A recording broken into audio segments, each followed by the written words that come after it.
Happy Devils Wednesday. This is the State of the Fan Address, episode 23, presented by Pucks and Pitchforks, powered by Nova Product Design on the Let's Go Devils channel, or Let's Go Devils podcast channel on the Primetime Radio Network.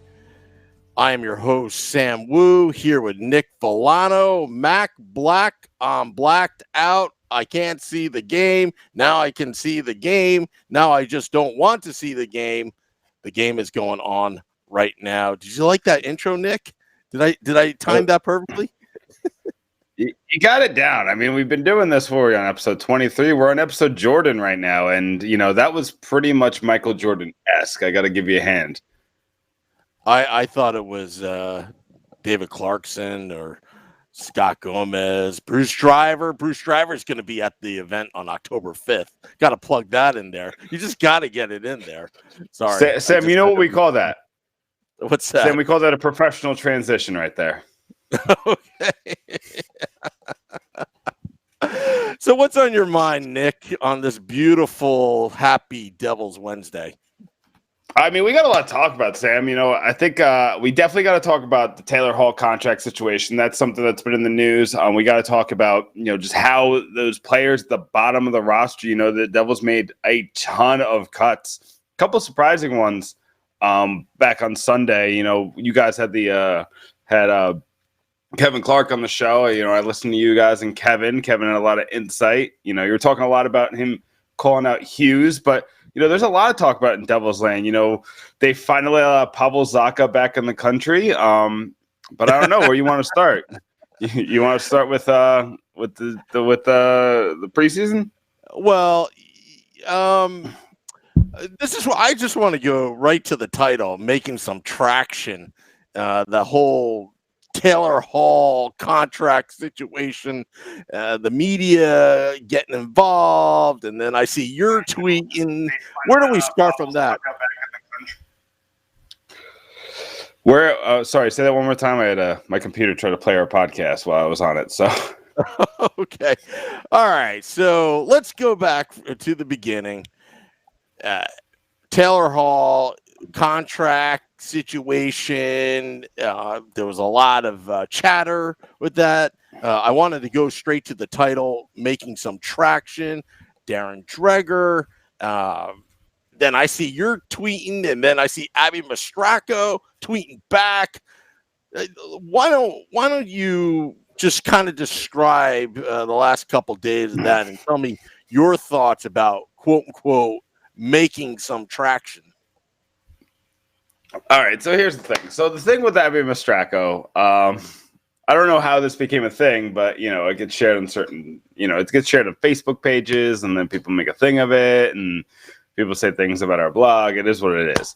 So basically, all I was trying to ask was, based on what Darren Dreger was reporting, and based on what Taylor Hall physically said, I was trying to figure out what the point was. What was the point of the meeting? Because Taylor Hall basically said all the information that he was getting is secondhand, and nothing that he has is concrete, and they didn't talk numbers. So I have an agent sitting down with a general manager when a guy is up for a contract extension, and they don't talk numbers, and the player isn't there. Now, I would understand if Taylor Hall and Darren Ferris were sitting down with Ray Shero, because then Shero can build out his plan. He could tell them what they think of for in 2 years and 5 years, when they feel like they're playoff contenders, when they feel like they're Stanley Cup contenders, who he thinks is the long-term option in net, who he thinks is the long-term option at center, who he thinks is the long-term option on the back end, who he thinks that Taylor Hall is going to be playing with on his wing in 5 years. All of these things are things that I think that they're going to talk about if Taylor Hall is there. If Taylor Hall is not there, I mean, I guess they could still talk about some of those things. Like they could talk about who the kinds of players they're going to be there. But when I think of an agent, I don't think of a guy who's going there just to get a thought of where is this team going to be in a few years. That's not what I'm thinking.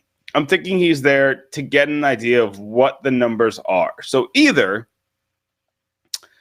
this is a meeting for meeting's sake, and we're just kind of going through the motions here, which is it's possible. Maybe that's what both these sides want to do. Maybe Ray Shero wants to see what's going on with Taylor Hall's knee. Maybe Taylor Hall wants to see what this team looks like once the games actually matter. So that's fine. If we want to just touch base and this meeting is just, for show, that's fine. I'm okay with that. I don't think it has any bearing on whether Taylor Hall wants to stay here or not. But if this is truly a meaningful meeting and Taylor Hall wasn't there and they didn't talk numbers, then how meaningful is this meeting really, Sam? Let me ask you. You're going to have to pick my business mind because I've got a very creative business mind. That's my contribution to the State of the Fan address. My conspiracy theories. I think this is both a mutual reconnaissance on Ray Shero and the Devils and Taylor Hall's agent. I think they're just trying to feel each other out because you're not bringing the client in the room. Now, if Ray Shero gives 8 years maximum plus a private jet and a helicopter on the helicopter pad anytime Taylor Hall wants to go back to the city, I would forge Taylor's name at that point. But that's not going to happen, right?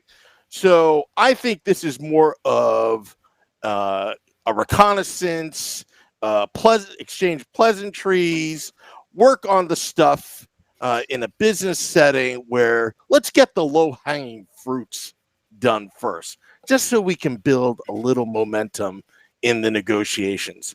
Do I believe that no numbers have been discussed? Yeah, I'll take Taylor's word for it. But at the same time, I don't know the timing of the interview. Did he talk it to his agent yet? Does one hand know what the other hand is doing? Or is Taylor Hall just being honest and he really doesn't know much? Because some players are like, look, I know how to play ice hockey and I know how to be an MVP and I know how to be a skating god on the ice. I'm letting you do your job and make sure that I get paid for it and I get compensated. And I already gave you an outline of my demands. Get it done. Get it done. Get it done, Ferris. That's how I look at it. Is that a good explanation of what I think is going on in these meetings? I mean, I think it's a good explanation of what you think. Yeah. So I mean, I don't know much. Although I do want to drop a bug in that room so I can get all the juicy info and just start tweeting anonymously on a Twitter burner account. But we can only dream. Yeah, a Woo Nation account, right? Yeah. So here's the thing. I my day job is in a field where agents are necessary in certain situations. But I know for a fact that what will happen is the leaders and the decision makers will meet with the talent, and then they will discuss whether there's a mutual interest in continuing the relationship or furthering the relationship or what have you. And then the agent gets involved. The agent is usually only involved, beforehand when it comes to numbers. Like, I mean, honest to goodness, the agent is involved for numbers and for getting the name out to other teams. It's to kind of, they need to leak information strategically. There's a lot of reasons that agents are very necessary, but when it comes to finding mutual interest, if you want to resign, I don't see that being an agent. I just don't. That just doesn't see. That seems like a player to team thing. That seems like something that you decide between the two of you. I understand that these players put everything through their agent. Like their agent is almost like their caretaker at this point, and they deal with a lot. And Ferris has probably 3 big clients. One of them being Taylor Hall, the other being Mitch Marner, who he no longer has to deal with his contract situation. So now he can focus solely on Taylor Hall. I I don't see the reason why they did this. If you weren't going to talk about numbers, that just didn't seem like a necessary thing to even put out there. Why are you even putting it out there that we met if no numbers were discussed? It just seemed very odd. And then we go back to the Drager report that says a contract is imminent, and the Devils aren't going to be the ones that leak that, because unless they're trying to use it as a negotiating tool, unless the Devils are trying to, but it just doesn't seem like where we're at right now. It doesn't seem like we need that right now. So Drager's a good reporter. Drager's not getting this stuff out of nowhere. And I have to imagine that it's on the other side. Well, I don't know if that's Hall's camp specifically, or somebody that thinks they heard something from Hall's camp, or what the case may be.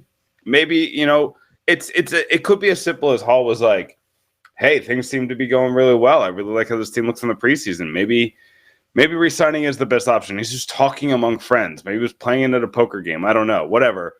And somebody called Drager, and you know, maybe it's third-hand information, and you know what happens when you play telephone. Things get kind of lost in translation. I'm not trying to answer for anybody, but what I am trying to say is, based on the information that we have, based on the interview that Taylor Hall did after practice over the weekend, it just doesn't sound like this was what it sounded like, and it sounds like that the Drager report might have legs. Maybe. I mean, I don't know. I'm still waiting for the contract. I still think the contract could get done before October 4th. That's me personally, based on the information that I have, and based on the way things have gone, and based on the things that Ray and Taylor have said, and based on how good Taylor looked in his first preseason game, and based on how good this team has looked in the preseason. All of those factors coming in, I think that this deal could get done before the preseason's over. Yeah, I mean, one can only hope. And if once Taylor Hall resigns, or should I say, if he resigns soon, you betcha that the Let's Go Devils podcast and State of Fan Address will be immediately getting to the microphones and the cameras to discuss. But I agree with you, Nick. But if this starts to drag on and drag on and drag on, if he's not, I don't want to put a timeline, but if he's not signed by a certain time, I look to trade him. If I was Ray Shero, you've got a great asset right there, and I don't want to see. It's not exactly the same, but I just don't want to see a Tavares rental scenario where, you know, he walk away for nothing. You know, yeah, he gave, you know, great years to the Islanders. I don't know. I mean, I think he's just too valuable to just let walk away. And I would be okay if Ray Shero deems that we can't get a deal done here. Let's trade him, and let's trade him out west. So I wouldn't here's have a problem with that. We have a couple scenarios that are working through here. We have the situation that we had with Zach Parise, where Zach Parise stayed through that. He signed that 1-year deal as restricted free agent to take it in free agency. He helped carry us to a Stanley Cup final. It's still my favorite playoff run. Even though we didn't win, it's my favorite playoff run. And then he left. And he took 4 days to leave, which is the worst part. So you have that situation. You also have the Tavares situation, like you pointed out, where, you know, you keep him thinking that you're going to negotiate after the season, and everybody's saying, let's negotiate after the season. And then you have Stamkos, who everybody said should be on Toronto right now. Everybody and their mother said that Steven Stamkos was going to be a Toronto Maple Leaf. An hour before Taylor Hall got traded. And an hour after Taylor Hall got traded to the New Jersey Devils, Steven Stamkos re-signed with the Lightning for a very valuable deal. And I don't think that we're going to get Taylor Hall on that deal because we don't play in Florida. But I think that there is a possibility that Hall will see the landscape that we're dealing with, and we'll see after a full season on this team what he can do. And maybe he does want to stick around and makes that decision after the season. But I don't think you can take that chance. And I think you're on the same page as me with this. I don't think that you can sit here and pretend like you can just let Taylor Hall make this decision on his own, because then you're setting yourself up to get really screwed. And you can trade Taylor Hall for, I mean, look at what Ottawa's inept. And Ottawa got a monstrous package for Mark Stone last year. And Taylor Hall is better than Mark Stone. Don't let anything fool you. Taylor Hall is much better than Mark Stone. Mark Stone's a very good player. Taylor Hall is a top 10 player.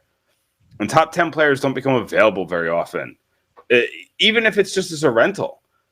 I mean, I could see somebody like the San Jose Sharks going all in and being like, we need to win, and making a move for Taylor Hall. I could see somebody like, Vegas. Vegas is just trying to, they obviously made the move for Mark Stone, so maybe they don't need him. But, I could see, even Tampa. I don't know. Actually, I haven't looked at Tampa's salary cap situation after they signed Point. So maybe not Tampa, but maybe like Dallas. Maybe Dallas makes a big move to get Hall. That would be interesting, getting Sagan and Hall together. But there's teams out there that are close, and there's enough teams that are close. And seeing what happened to Tampa last year, where they look like the best team in the world and they're out in the first round, and the St. Louis Blues come out of nowhere and win the Stanley Cup, I think teams are willing to spend big if they think that it's going to get them to the promised land. So I think that January 1st, you have a hard conversation with Hall where you're like, you're either in or you're out. This is it. You either tell us now, you've seen our team for 3 months. Ray Shero is going to sit him down and say, I've given you my plan. This is what I expect next year. This is what I expect in 3 years. This is what I expect in 5 years. And this is what I expect by the end of your contract. This is where you'll slot. This is where Nico will slot. This is where Jack Hughes will slot. This is where Jesper Bratt will slot, and so on and so forth. And he needs to just put up or tell him straight up, like, we can't let this go to the end of the season. So once talks stall or once talks fall apart, and if we're at January 1st and we're not talking anymore, Sam, I'm with you. I think it's time to move. Well, I mean, look at the situation here. I mean, it's more than just either you're with us or against us. Look at the team right now. Down the middle, you have 2 number 1 overall picks at center, Jack Hughes and Nico Hischier. That is the foundation of your team. And I had conversations with friends recently about, how similar is this to the Pittsburgh Penguins when they went through some tough years. First overall pick, 2003, Marc-Andre Fleury. They traded away Jágr because they just simply didn't have the money. And then they got that magic lottery pick after the lockout with Sidney Crosby. And then the next year, Malkin. And he had to sneak out of Russia in the back of a pickup truck to come to the United States. And then Jordan Stahl, and they just started loading up. And Ray Shero was there, pretty much the entire time. Then he got the GM job from Craig Patrick. They go out, win a Stanley Cup. I'm just seeing this, but from a fundamental standpoint, Tavares was a centerman. They took the risk. Taylor Hall's a winger. I'm not saying, guys like Taylor Hall is they're dime a dozen. But at some point, you can get tremendous value. A Hart Trophy candidate, former Hart Trophy candidate, a former first overall pick, you can get tremendous value by trading him to another team. But if I were, the situation of Nico Heischer and Jack Hughes, you got to lock them up. You may want to take that risk. But with a winger, I'm not so sure that you would just break the bank for that position. It's just like an analogy. It's the debate. What do you do if you have a top 5 pick in the NFL draft? Do you go quarterback, even though there's a god like Saquon Barkley? That's debatable. But in this situation, we also have to look at where the Devils at on January 1. Who knows? They could suck, and we're just taken for a ride. I don't think that's going to happen, but you just never know. I mean, right now, last I checked, they were down 2-0 to the Bruins, coming out flat. I just hope this team is not going to be Jekyll and Hyde. Like, okay, the first 5 games, you're 5-0, and we think that we're winning the Stanley Cup, just like last year. The great start, and then suddenly it just goes nosediving for 3 or 4 months. And if that happens, why would Taylor stay? You might as well trade him at this point. But if you're in contention, depending if you're, top 5 in the Eastern Conference or you're just on the bubble, who knows what that situation is going to be like. But right now, they're just feeling each other out, I think. And, they're exchanging pleasantries. But once you get to the hard numbers, that's when you think that, how hard the Devils, how high they really think of Taylor Hall and, the potential knee situation. Well, they're seeing him right now. Maybe the Devils need 3 months to see how Taylor Hall holds up. I mean, I don't think they need 3 months. Maybe I think it's a thing of just seeing how he. The problem with the Devils season is how it's kind of laid out. The Devils play, I believe, it's 7 home games and 4 away games in the first month. So that's not really going to tell you how any of these players are going to deal with the grind of an NHL season. You're not going to see Jack Hughes dealing with the grind. You're not going to see, if you want to give Ty Smith that 9-game try out, see if he does better with the grind of the end. You're not going to see those things because you're home for so much of that that you don't really get that feeling. So I feel like, and that includes Taylor Hall because he's not going to have to grind. He's not going to have to go on an airplane. He's not going to have to get rehab in a different arena. He's going to be able to do it all at the Prudential Center or wherever he does it when he's home. So I could see why you would think that the Devils would need 3 months. I would just hope it doesn't take 3 months to have that confidence in his knee that he might need. You know what I'm saying? Like, does that make sense? It makes total sense. But also Jerry, I think that's Jerry. Yeah, Jerry writes, what if he gets hurt? You get nothing then. I wouldn't say nothing, but you're not going to get a big of a value if he was having an MVP type season, but the Devils are, in the basement, I mean, that's an extreme scenario, but I see Jerry's point though, for Taylor, it's also a risk he gets hurt and he gets nothing or he's not going to get as much, max contract as possible. So, right now it's a chess match, so to speak. At least they're talking. It's better than that they're not talking, because if they're not talking, I'd be a little bit concerned. Now, as a Devils fan of many years, almost actually pretty much the existence of the team, I like to have it done in 3 days. But that's not going to happen. But yeah, but I don't know where Taylor Hall's mindset is. If he wants to win, maybe that's part of it. But at the same time, my mindset as well is, if I was Taylor Hall, and I'm just speaking just for myself, I'm not Taylor Hall, obviously. To me, there's no difference between 11 and a half a year to 16 and a half a year. You're still getting paid a lot of money. And to me, it's like, if we're up to me, I try to get as most as possible. But I want to be on a winning contender on the duration of that contract. I don't want to deal with another rebuild, So, I would be more emphasis on that because, but then again, I don't know how Taylor thinks. I don't know who he is. I don't know what he's like. Although Emily Kaplan had a nice little piece on ESPN, of that the other day.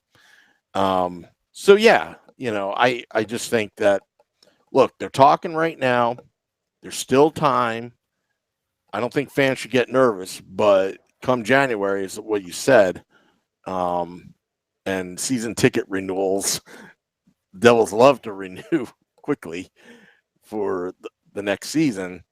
I kind of want to know what's going on. Are you with us? Yeah. Or are you with that? And then banish him to Western Canada and try to make a great trade. Yeah. I mean,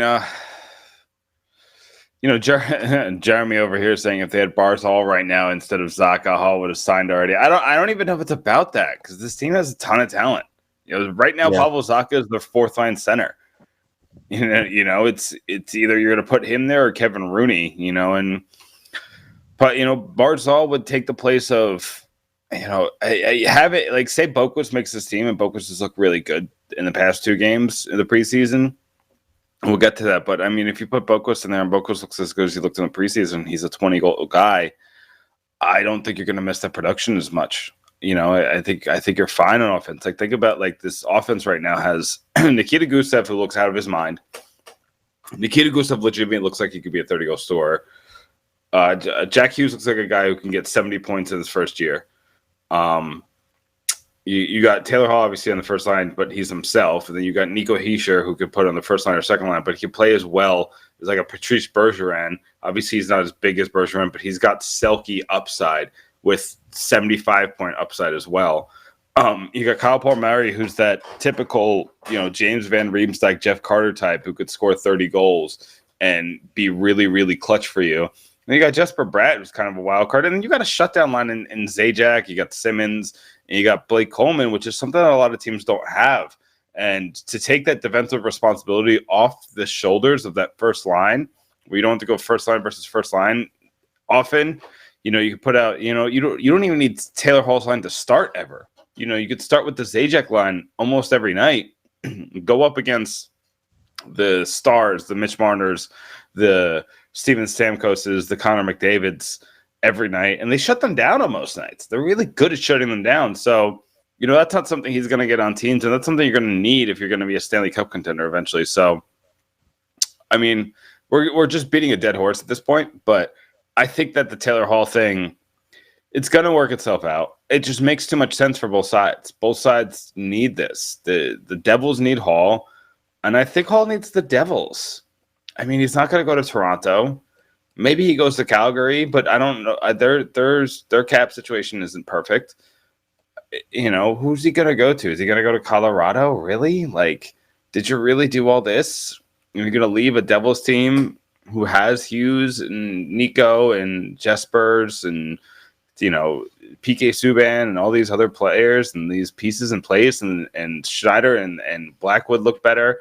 You're going to leave that to go to Colorado, which is a similar. I mean, they're probably 2 years ahead of us as far as the situation. But, I mean, I think that we have as much raw talent as them now. So, I don't know, Sam. Like I said, I feel like we're beating a dead horse at this point. But I feel like we're going to look into every single thing that Taylor Hall does. We're going to look into every single thing that Ray Shero says. And we're going to look into every single thing as far as the situation as we can until it gets solved. Yeah. Yeah, and you know what? I really want to do? We should at least attempt. We should get Taylor Hall's agent on. Let's at least try to attempt. It's a long shot, but you just never know. I've been asking a lot of people, Sam. I've been asking a lot of people, so what's one more? Yeah. I mean, just full disclosure, we've been setting people up for the future weeks because, Sam's been talking about this new system he put up. And we just wanted to get through that. We wanted to talk amongst friends. We wanted to get through the preseason, get our analysis out there. and then but we'll get some good guests for you in the next couple of weeks. Yeah, I looked at the roster lineup of all the guests that will be coming on, both State of Fan Address and Let's Go Devils podcast. It's kind of unbelievable how far the channel, the Let's Go Devils podcast platform has grown, because it's still less than 2 years, and it's and we're going mobile now. Nick, we really have to get you up in Jersey, or I'll even come down to Tampa. I'll come down to Tampa, not to your estate in Tampa, but we could take the podcast on the road outside of Amalie Arena, do a podcast out there, see if there's any Devils contingent. And usually, I haven't checked the schedule yet, and when they're on the other side of Florida playing the Panthers, we should hang out and do podcasts on the spot at some random restaurant somewhere down in Florida, because that would be kind of cool. And meet some of the transplants down there. There's a lot of them. I mean, there's there's a lot of Devils fans. Really cool. Yep, and Jerry, thank you for the compliment that we sound great, because we did just a little bit behind the scenes. Nick and I really worked our butts off to get this right. I mean, he's in Florida. I'm somewhere in beautiful New Jersey, and to take the phone callers to get these great guests is also a challenge. And we worked our butts off this summer doing these podcasts because we love it, but we were also trying to perfect it as well. So, episode 24, right before the season starts, will be just perfect and provide Devils content to our listeners, viewers, and that. And we got some exciting news, but that guest roster list next week, I could tell you, because I've already dropped it already. We have Grant Marshall on the 29th with Let's Go Devils podcast this upcoming Sunday. That's just a little clue of what kind of stature. We're going all out. And that week is pretty good. All right, I'm done hyping that up. So anyway, but we got to talk about the preseason before we do have a game coming up too, Sam. But there's a lot of storylines coming up in the preseason. There's some players that play really well. There's some players that have been playing really bad. So, Sam, I'll let you be dealer's choice. Which one do you want to start with?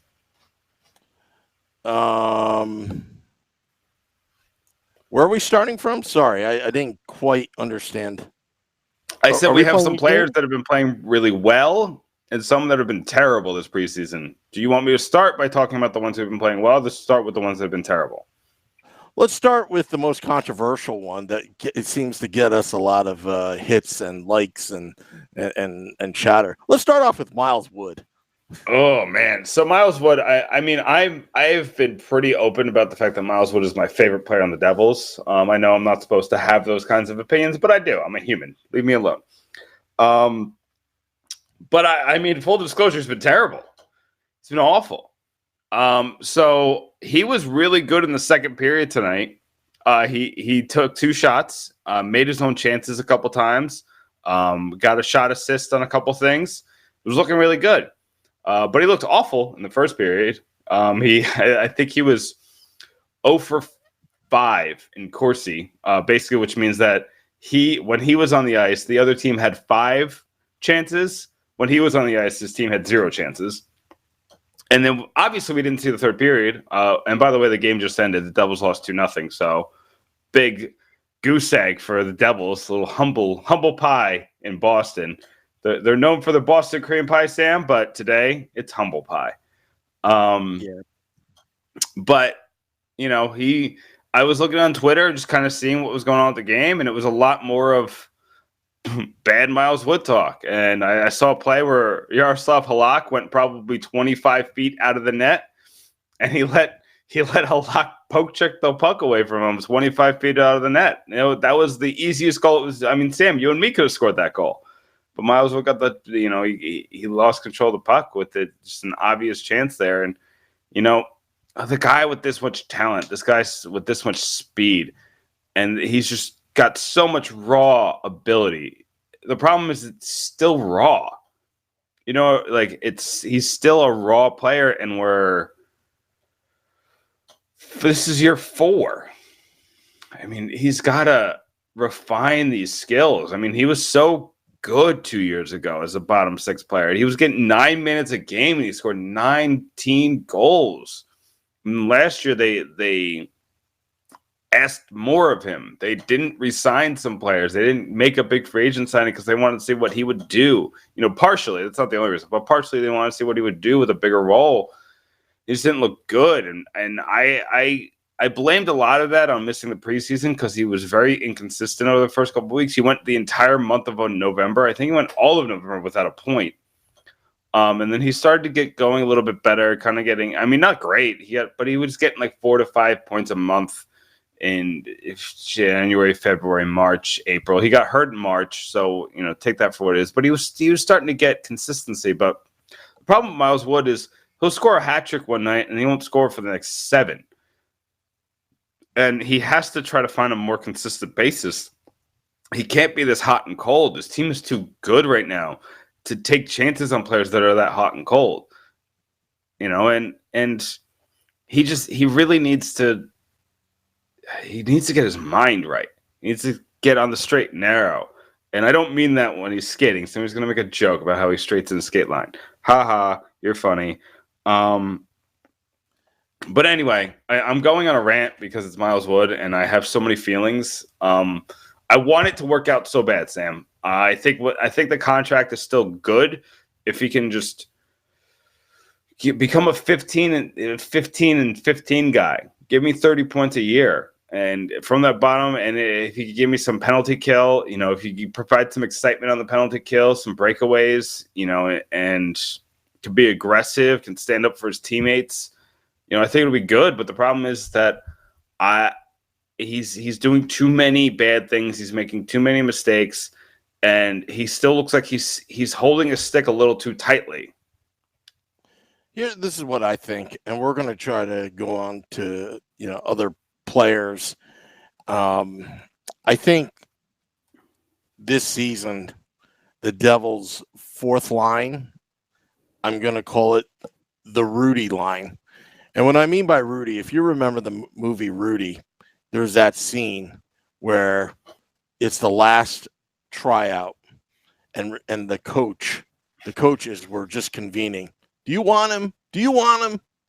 Okay, you want him. It's your responsibility. It's your ass on the line.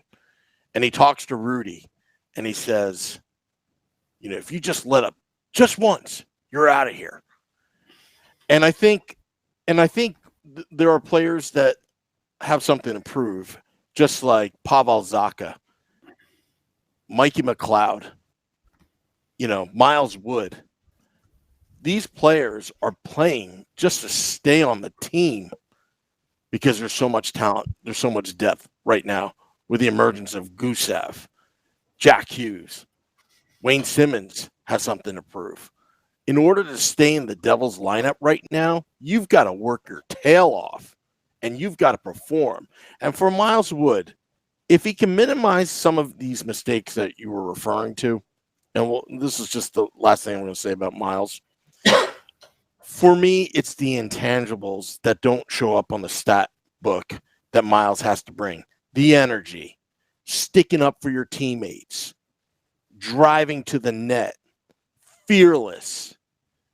And the team, the opposing team, is watching Miles because they know that he's hustling 120% and kicking up in a high gear the entire time. You got, like, that's what's going to make Miles Wood.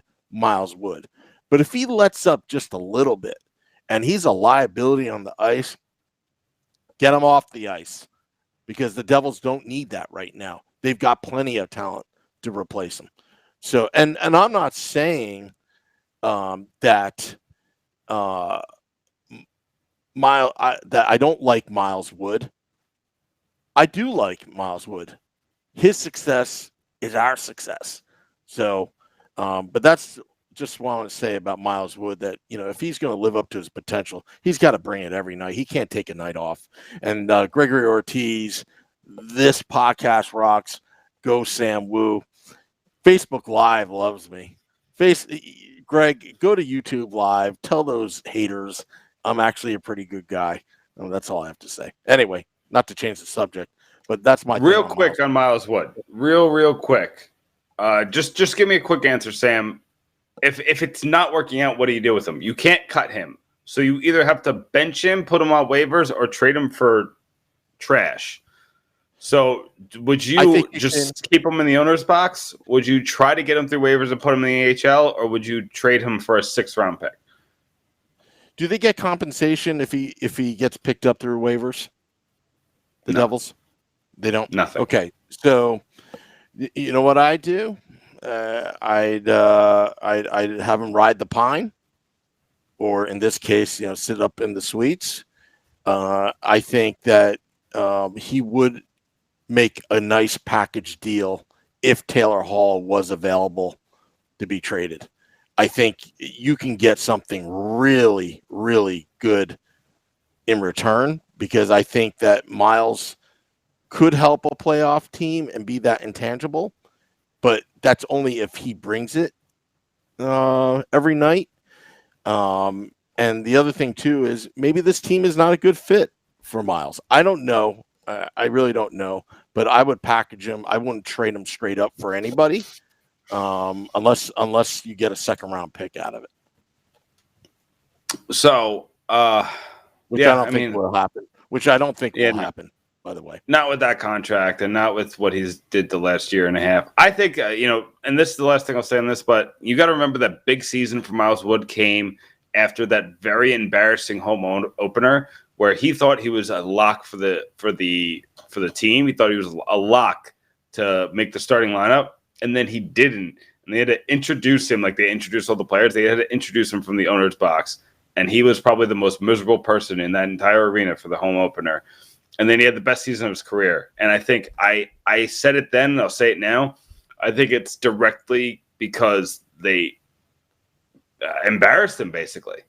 And I don't think that you should have to do that with players, but sometimes they need a certain kind of kick in the behind. And what is a kind of player that you need to kind of put on the right path sometimes? And I think that maybe that's up for debate. But we have a lot of other players to talk about. I got to talk about Ty Smith, Sam. Yeah. Ty Smith looked all right tonight. He looked fine. He looked decent. He was okay. He was good. He was one of the only players that had a positive Corsi in the first period. He looked all right in the second period. I didn't see the third period, but I was hearing a lot of complaining about what the Devils' defense was doing in the third period. So I don't know. I only saw one major mistake from him where he had a big giveaway in his own zone. We were seeing 3 and 4 in the nights before. But in past games, he's been just terrible. Like honestly, Sam, there was games where he was the worst player on the ice. The worst player on the ice. And that's unacceptable. I mean, it's unacceptable for Brandon Baddock to be the worst player on the ice. And nothing against him. He was just the first player I thought of that got sent down. It's not okay for Joey Anderson to be the worst player on the ice on any night. Whoever. But for Ty Smith, this guy was fighting to show that he's worthy. A guy who almost forced his way on this team last year to be the worst player on the ice in some nights. It's unacceptable, and he needs to figure out. He's got one game. He's got one game to prove this. I know a lot of people have said they want to keep him here for that 9-game window that you can keep junior players here for, but I don't think they're going to do that. I think they're going to make the final decision on Ty this weekend. So he's got to make or break the Hines and Shero by Friday. Yeah, Ty Smith. Defensemen's they take the defensemen. that position, it takes time to develop, especially at the NHL level. You rarely have someone on defense that can just be drafted and right away just fit in. Unless you go to college, of course, and play 4 years NCAA or whatever. But it's very rare to be drafted and then quickly get acclimated into a lineup and be a top tier player. For me, let them develop. And I got criticized a couple places on Facebook because people remember what I said about Damon Severson. It takes time. I remember Scott Niedermayer when he first came into the league. There was all this hype. Third overall pick. When is he going to blossom? When is he going to blossom? It wasn't until Jacques Lemaire came along. That's when Scott Niedermayer really had a proper teacher and was taught the right way. And slowly but surely, 93, 94, 95, obviously, he started to break out. Then you wanted to see that consistency of excellence. And as the late 90s started to go through, he just got better and better and better and better. And unfortunately, we lost Scott to the Anaheim Ducks. But by the time he got to the Anaheim Ducks, he was Scott Steven-esque in terms of being a top 5 defenseman in the league.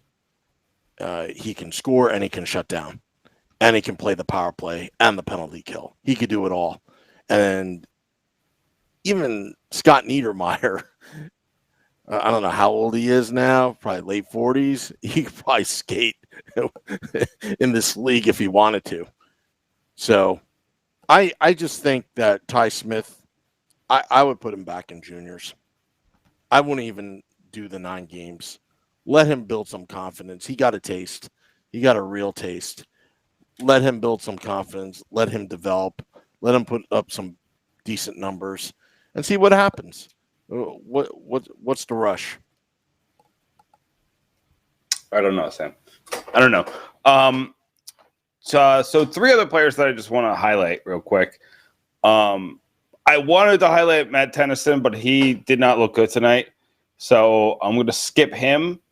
But I wanted to real quick talk about just the top 6 in general. So we're just going to take that into all one player. I mean, they've been probably some of the most exciting we've been for a preseason in a long time. What have you thought about, those top 6? And then maybe real quick, tell me who you think should be centering Taylor Hall to start. Sorry, I wasn't paying attention. Can you repeat that again? I was just commenting. Yeah, I just want you to tell. What do you think of the top 6? Top 6 has looked out of its mind, and I just want to kind of bounce some thoughts off of you. Just Gusev has looked great with both Nico and Jack Hughes, but Taylor Hall, he played his 1 game with Jack Hughes, and they looked like they had instant chemistry. So I was just curious what your thought of that whole situation is with what to do with the top 6. You know what I think John Hines should do in the first 3 months? Mix it up, because that's going to be a timeout. Please don't give John Hines the ability to just put the lines in a blender, because he does it too often already. Don't give him that. Please don't give him that, Sam. I can't watch chemistry go to the side at all times. You know what? When he was doing it, it's because he didn't have any players. He had to blend all of them because they sucked. The team sucked. But sorry, there's some chatter on Facebook Live about me not knowing anything about the team before 2000. That inside joke. But anyway, so this is what I'm saying. It's going to be a matchup nightmare with the talent in the top 6 right now. If you're the opposing coach, I don't know. If you don't like that, I mean, yeah, he does mix and match a lot of stuff, but you know what? You don't want to get stale either.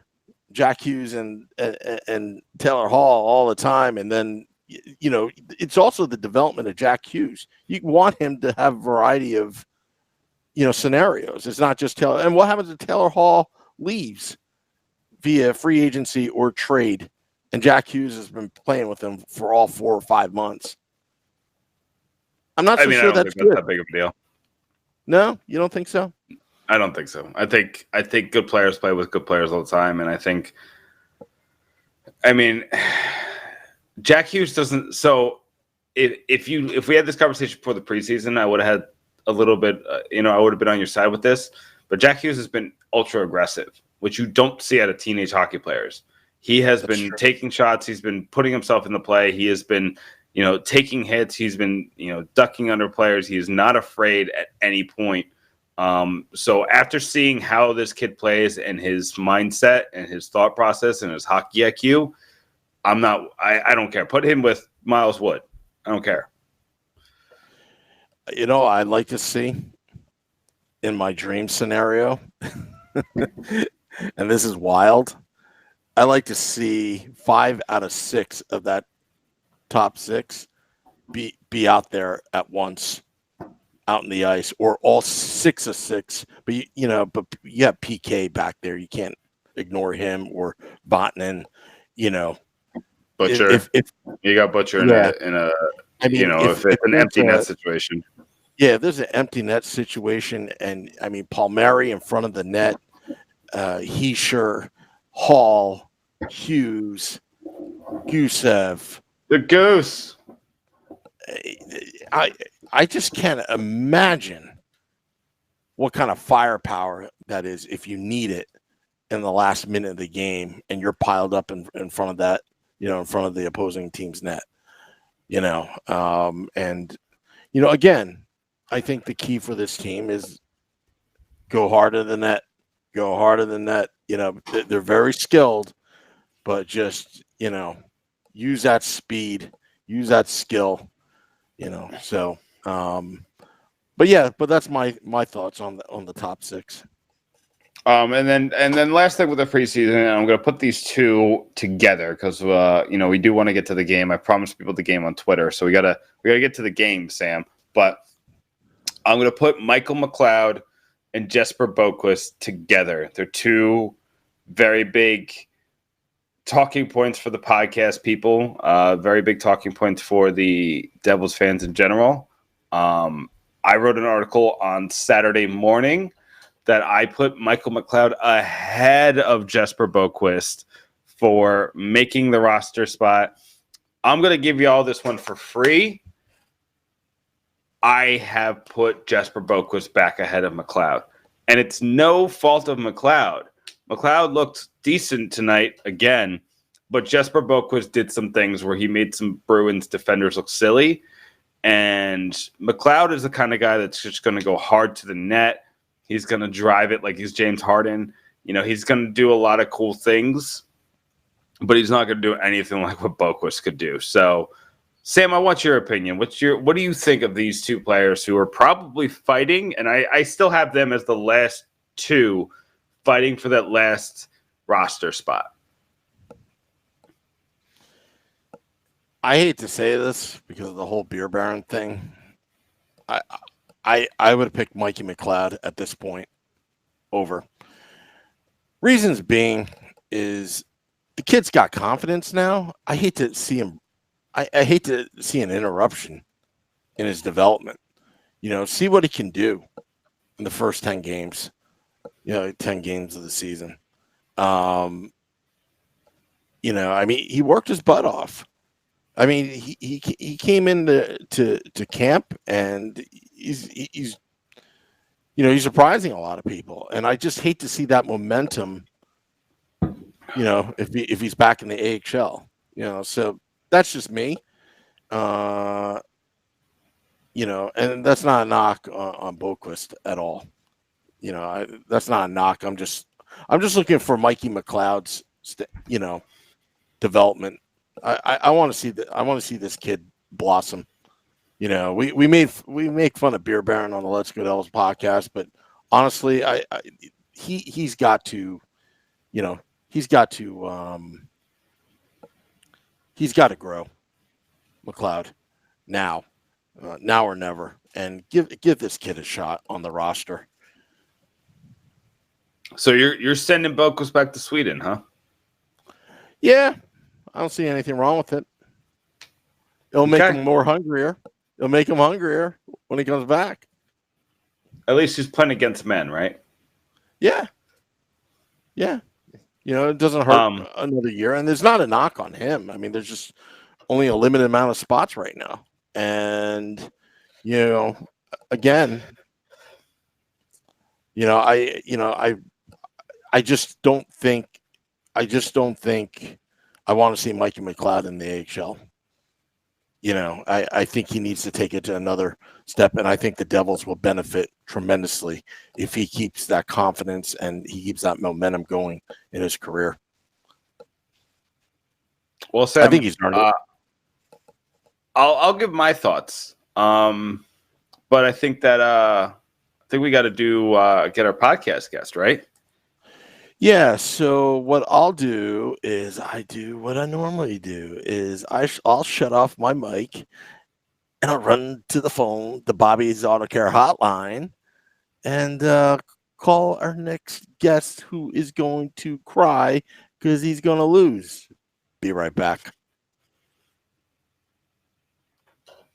So I'll just respond to what Sam was saying about McLeod and Boquist. So here's what I would do if I was the Devils right now. I'm sending everyone else back down. I'm sending Rooney down, putting him through waivers. I'm sending Bastian down. I'm sending everyone else down to Binghamton. I'm taking my chances because the upside of these players is too high. I'm going to put McLeod and Boquist in the starting lineup. I'm going to take both of them, and then I'm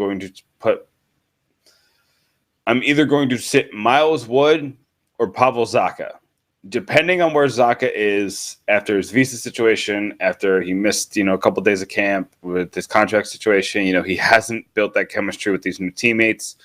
He's going to have new guys on his line, whether that's Wayne Simmons, whether whoever ends up being on his line, it's probably going to mean new teammates to him because he was on the second line last year. Now he's on the fourth line. There was talks of putting him at winger. There's a lot going on with Zacha. So Zacha might be the one who's riding the pine. If it's not Zacha, if you think Zacha's ready to go game one, then I gotta have Wood ride the pine. I gotta give McLeod his shot. And then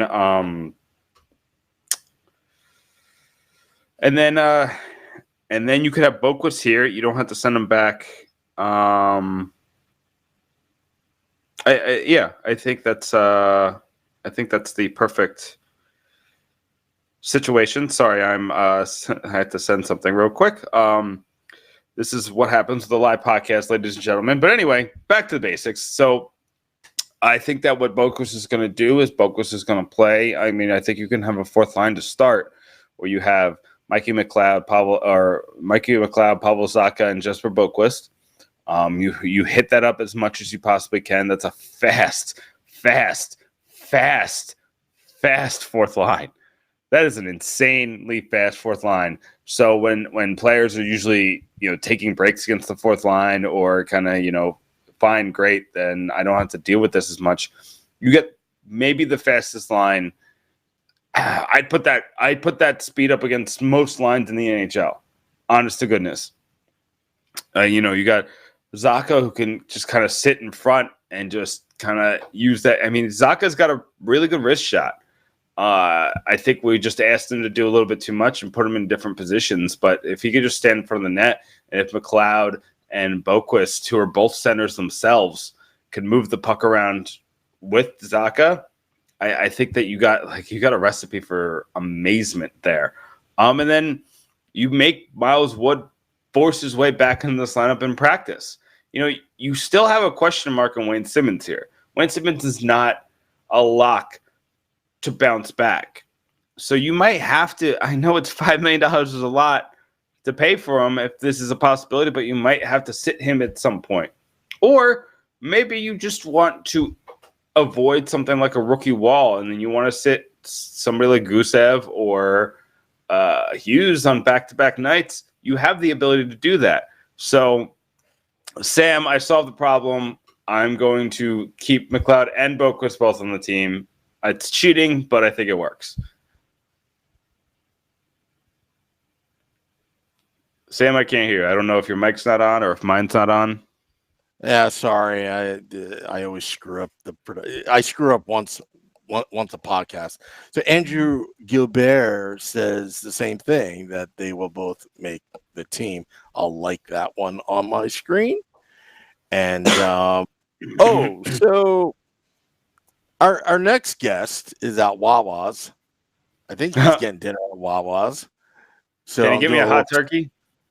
Well, I don't know, but right now, I heard, some noise in the background, so I'm stalling a little bit so we could get out of there. But so we could do this game that he's about to lose. But he's on the Bobby's Auto Care hotline right now. We have Charlie Borges Jr. Hey, you got it right. Charlie. Yeah. Did I get it right? Yes, you did. You finally got it right. All right. You got it right last time.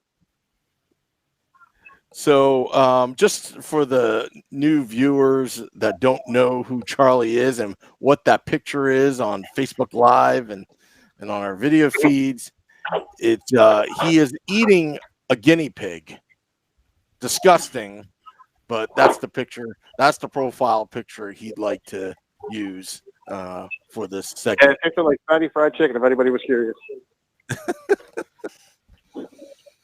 All right, folks, let's get right into it. We don't want to waste time tonight. We've been talking a lot, so I have come up with the game of Survivor. Now we've all at least heard of the game show Survivor that's on CBS Monday nights or something. I don't know. I was trying to do a bit there. It didn't work. We've all heard of Survivor. So we're going to play our own little game of Survivor. Okay? So here are the rules. I'm going to ask you each the same question. We're going to do this snake style. So as usual, the guest, which is Charlie, will get the first pick. Then Sam will get the second pick. Then on the second question, Sam will get the first pick, and then vice versa. I will ask you to pick one player to correspond with this specific question. Now, once that player has been used, you cannot use him again. Neither player can use him again. He is off the board for everybody. Does that make sense for everybody? I'll follow along if Charlie goes first. Yeah, so I'm the guinea pig. No pun intended. So, the scenario is you are both reporters on the team plane. The plane, unfortunately, has a mishap and has to land on a deserted island where there is no cell phone service and you are stranded. You're by yourselves with just the team. No coaches. There's just you guys and the pilots and the team.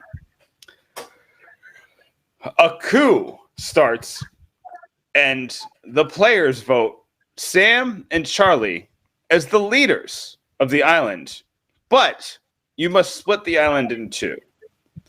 So you get to pick the players that follow you to do certain tasks.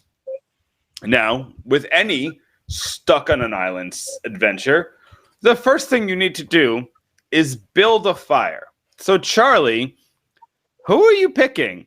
Who on the New Jersey Devils team do you think could build a fire by himself on a stranded island? Can I use Eric Graba? No, you cannot use Eric Graba. He is a retired NHL player. Congratulations to Eric. But no, he has to be a current New Jersey Devil. Shot in the dark. It's a good question. I'm trying to think of any Canadian boys that grew up on the farm that had nothing better to do than to start fires and play hockey. That's a tough question. Well, you want somebody that's coachable. So I know how to build a fire. So I would go probably with Taylor Hall.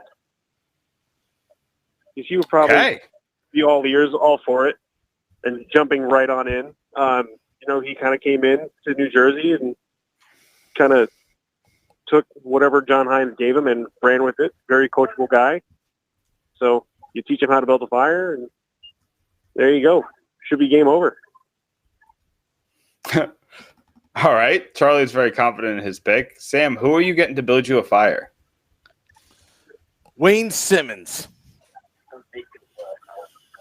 Okay. Wayne Simmons. Why are you picking Wayne Simmons? Because he has that fire with that 1-year contract that he just signed for $5 million. Sure. He's trying to get re-signed based on his fire-making skills when they finally get off this island, huh? Hey, every bit helps. Now, you've built your fire. You've gotten to eat some food. They've done some hunting. We've done some good Canadian boy things. So yeah.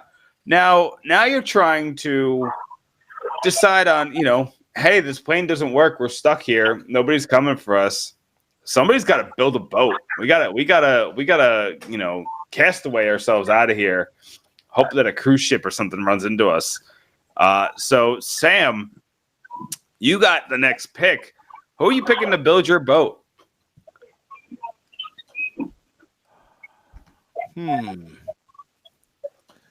That's a good question. Definitely not Pavel Zacha. He's a good check boy. Yeah, he may have visa issues. He may not be able to stay on the island, right? Okay. Kyle Palmieri. Okay. Was that your pick, do you have a reason why? That was going to be my answer. Yeah, he just seems like a guy that probably is. He seems like he's a handy guy. Seems like he knows what he's doing. He's a leader. If he doesn't know how to build a boat, I'm sure he can figure it out. So that's why I say Kyle Palmieri. All right, Charlie, he took your pick. What are you going to do now? Well, I'm going to kind of back up Sam real quick. Montdale, New Jersey native by the beach. He's probably figured, been on a boat every now and again, knows how things work. So backing up Sam as I'm trying to think of a second answer.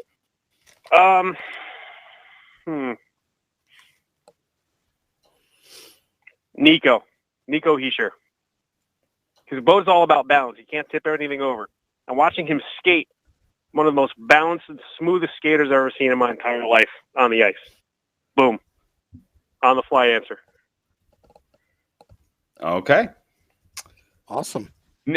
Now you've been on this island for about 3 days now, and you start exploring with your team.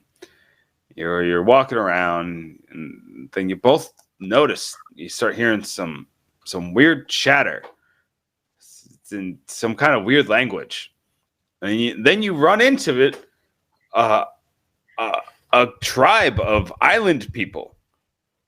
Now, you know that if you all talk to them at once, you'll scare them, and it will end terribly. So you have to pick one person to try to communicate with the locals on this island. Who are you picking? Charlie, you're going first here. Who are you picking to communicate with the locals? I'm picking Corey Schneider. Oh. He was ready for that. He is one of the leaders in the Devils locker room. I believe he is the NHLPA representative for the Devils whenever they have the competition committee. He is the one that represents New Jersey. He's the one that speaks up. He's the one that tries to communicate the best and try to get their point across. So I'm going with Corey Schneider. All right, Sam.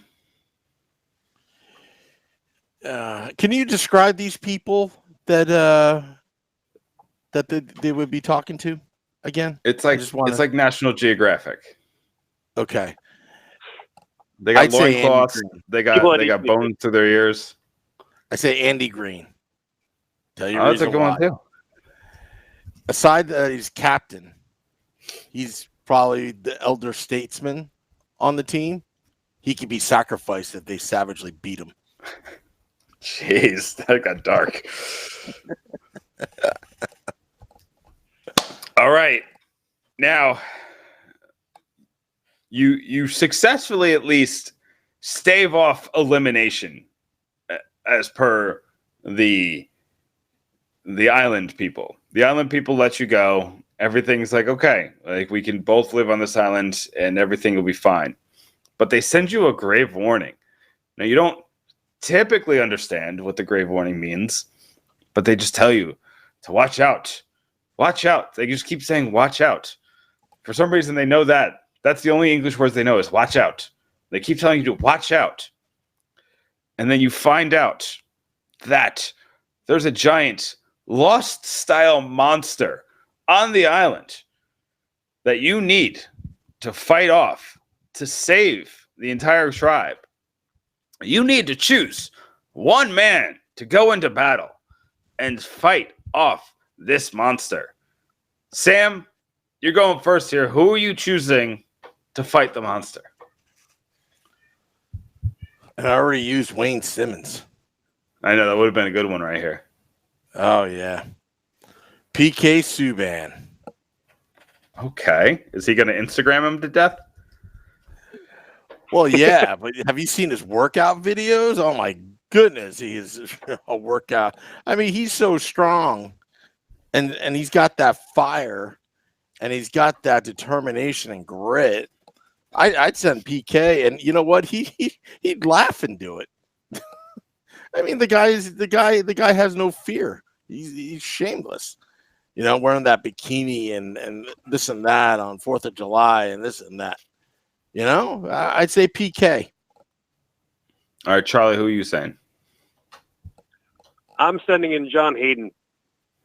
John Hayden. Okay. John Hayden. He can fight. We've seen that before. I believe he won the bout between him and Steve Santini last year. You know, he, like Sam said, like PK has grit. John Hayden, that's pretty much why the Devils brought him in, was his grit, was the toughness factor, something that they haven't really had in a while. So you kind of subtract whatever John Glenville brought to the table, and then you add in somebody who can add the fourth line, who's quick, who can throw a punch, who can take the body and give the body as well. So I'm picking John Hayden. Now, you've been on this island for a month, and the pilots find out that someone had messed with the plane to cause you to be stuck on this island. You launch a long and strenuous investigation to find out who messed with this.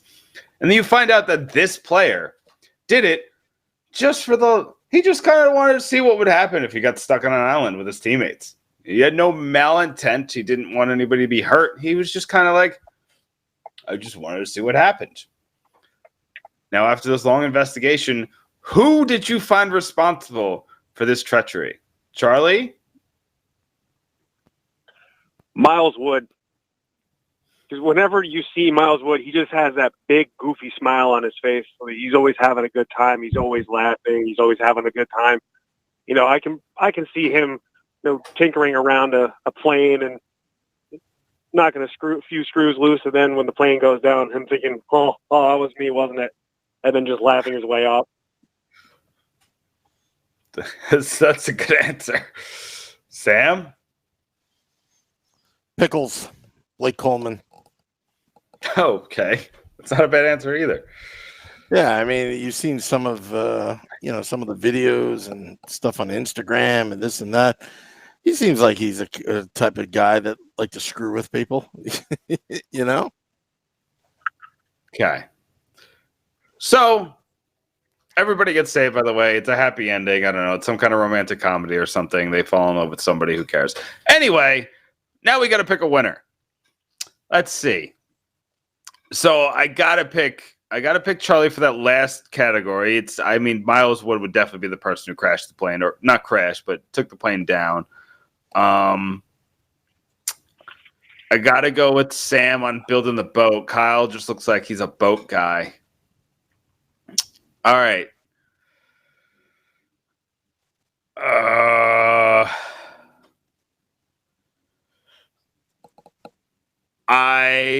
I've got to go with Sam. Sam, you won by the slimmest of margins here.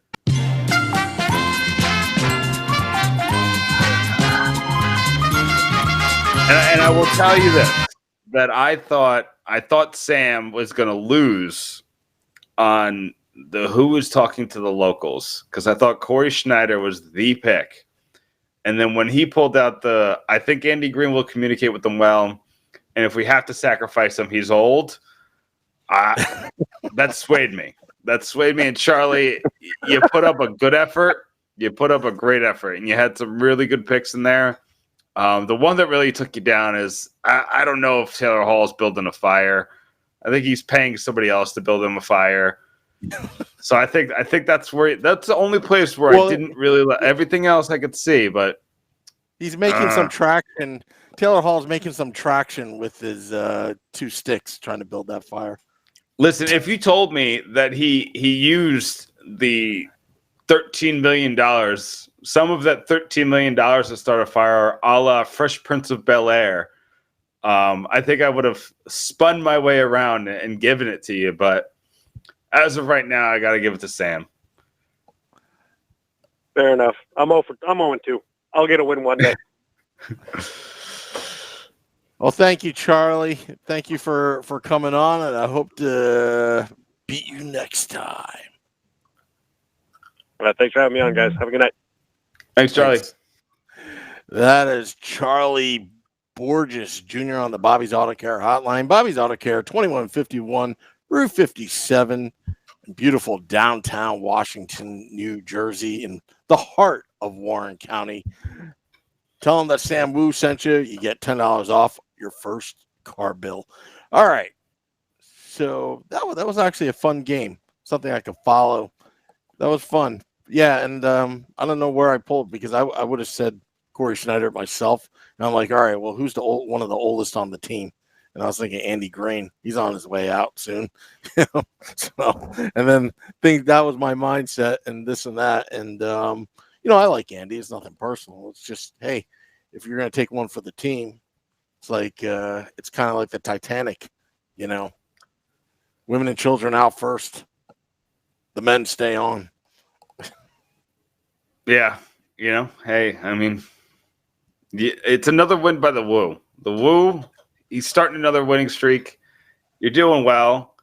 What a big podcast. Good podcast tonight. Great podcast. I mean, it's hard to do these podcasts when there's an actual game going on. I was hoping to pick up a little bit more on the live feed. If people didn't figure out the whole blackout scenario, which linked the pick and this and that. But it was a great podcast. And of course, the Devils didn't win. But you know what? So far, overall, they're 4-2 in preseason. And this gives John Hines some videotape and something to talk about in the locker room to help improve. I mean, here's the thing, is that the Boston Bruins are going to be the Devils' kryptonite all season, because the style of play that they have is a puck possession style of play. They'll poke check you. They attack the guy with the puck at all times. So there will be guys open, but it doesn't happen all the time, and you don't have enough time to get it to them or to get guys open. So I think that the Devils could get swept by the Bruins, and it won't be a bad season. I think that this is just a bad matchup for them, and they've always been a bad matchup, Sam. I said the year that we went to the Stanley Cup in 2012, the Devils looked terrible against Boston. They lost them twice, 6-1.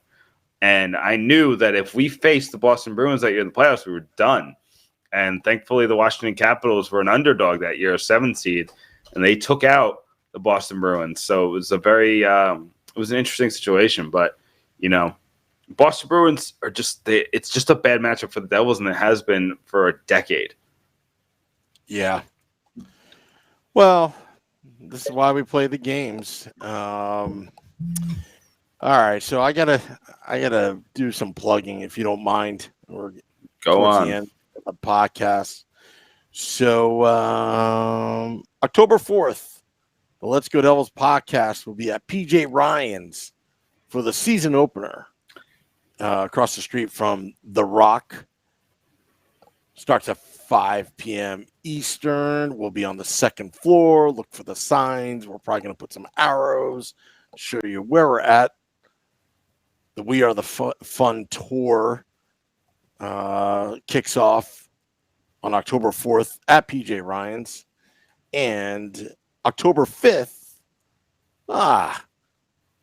we're in Marshtown, New Jersey. Grasshopper Off the Green. Bringing our good friends Bruce Driver and Grant Marshall for a live pregame podcast and viewing party. Yeah, that's going to be fun. We have the entire third floor to ourselves, and we have the second and first floor to spill over as fans start piling in for the second half while the Devils take on the Buffalo Sabres. Also, we are featuring DJ Shelley. She's going to provide the live music entertainment, one of the best VJs in New Jersey and New York City. So, yeah, we're going to be there. Hope to see a lot of you there as we do our live pregame podcast from a live audience. And Nick, are you going to be watching from Tampa? Oh, of course. Oh, great. Live. And I'll be commenting. I'll be in that comment section hard. I'll be in that comment section more than, I don't know. I was going to say something, but I probably would have offended somebody, so I just stopped. Yeah. Oh, there's the music. Any last words, Nick? We're going to have a lot of really interesting content on the site this week. We have a piece on the players that are going up for Jack Hughes' Calder Trophy, his biggest competition. So look for that tomorrow morning.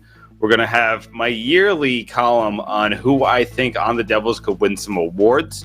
That'll go up this week. And of course, we expect the final roster to be out this weekend. So we will have lots and lots and lots of content on who makes the final roster, who didn't make it. Expect pieces on Boquist, pieces on McLeod, pieces on a couple other players, Ty Smith, specifically about them, and then just an overall piece on what the roster looks like. And then Sam, next week when we're on here, I think, I'm not going to announce it yet, but we got a big guest next week. And, that's going to be our major, massive preview the season edition. So, I'll send you a big old rundown on that. But we'll have a lot to talk about there. Yeah, I'm actually going to have to prepare for this podcast. I can't screw it up. The guest is that big. Nothing pre-2000, though. He wasn't here then. I know. That's why I know him. If it was before 2000, I won't even know. I didn't even know who Bruce Driver was until somebody told me. But now I know. You thought he was the guy that drove the team bus. Yeah, that's who I thought. He was Bruce the driver. Or if you remember, if anybody remembers the 95 Stanley Cup video, which I had to watch the other day to kind of educate myself. Remember Heinz Ruthermar? Claude Lemieux it was the biggest complainer. Now, who's Claude Lemieux? I don't know. All right, just being sarcastic. Is he Mario's brother? That's a good one. No, he's just Jocelyn's brother. Oh. All right. Anyway, bad joke. All right. Well, that was a great State of the Fan Address, episode 23. We'll be back next Wednesday, October 2nd, with a big guest. Till next time, Devils fans, let's go Devils.